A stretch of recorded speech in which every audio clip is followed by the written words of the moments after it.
Matapos ang paglabas ng mga issue na hiwalay na ang aktres na si Julia Barreto sa kanyang longtime boyfriend na si Gerald Anderson, nagbigay naman ng official statement ang kani-kanilang agency tungkol sa kumpirmasyon ng hiwalayan ng dalawa. Tinapos na ni Julia at Gerald ang kanilang halos 6 years sa pagsasama bilang magkasintahan. Narito ang official statement ng Star Magic na siyang talent agency ni Gerald. A statement of Star Magic on Gerald Anderson and Julia Barreto. Star Magic confirms that Gerald Anderson and Julia Barreto have mutually decided to end their relationship. Hiniling din ng Star Magic na iwasan ng mga social media websites ang pagpapakalat ng anumang maling impormasyon tungkol sa paghihiwalay ng dalawa at dagdag nila, we request the public to respect their decision and refrain from spreading false narratives. Gerald and Julia are grateful to their fans and friends for the love and support. Samantala, nagbigay naman ng statement ang Viva Artists Agency para naman sa side ni Julia. Narito ang kanilang statement. Statement regarding Julia Barreto.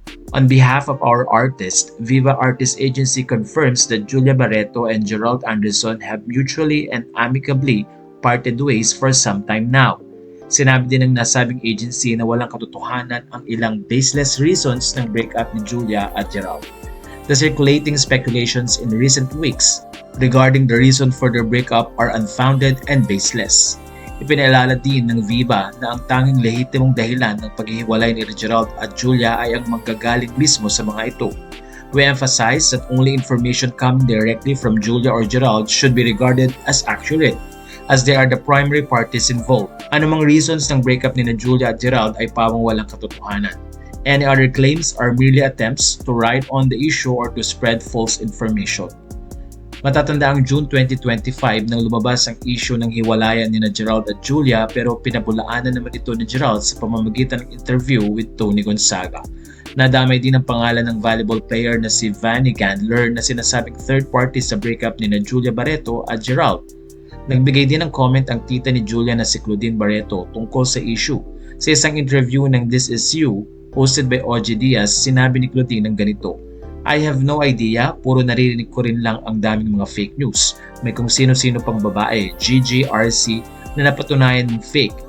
Doon ay nabanggit ang pangalan ni Vanny na alleged third party na ayon na rin sa mga balita ay nakitang nanonood ng game sa Gerald last year. Sagot naman ni Claudine, hindi pa kami nag-abot ni Gerald, buti na lang. Dagdag pa niya, naririnig niya ang mga kwento tungkol kay Gerald at pati na rin kay Vanny, pero hindi na niya inelaborate. Hindi yan ang kwento sa akin mga bibis ko sa volleyball. Basta hindi na ako nanonood ng PVL. Siya, ayoko nang makita. Wala naman akong galit sa bata. Hindi ko lang siya gusto. Pwede naman yun, di ba? Sa bandang huli ay ilang netizen ang nagsabi na tila tama ang espekulasyon noon ng mga mapagmatsyag na netizens nang makita nilang tila deleted na ang mga photos ni Gerald sa Instagram ni Julia. Sa puntong ito, marami ang nagtatanong kung totoo din kaya ang balitang nagkakamabutihan na si Julia Barreto at si Lucas Lorenzo, ang isa sa mga mayayamang businessman sa Pilipinas. Antabayanan natin ang kwento na ito, subscribe lang po para sa mga updates.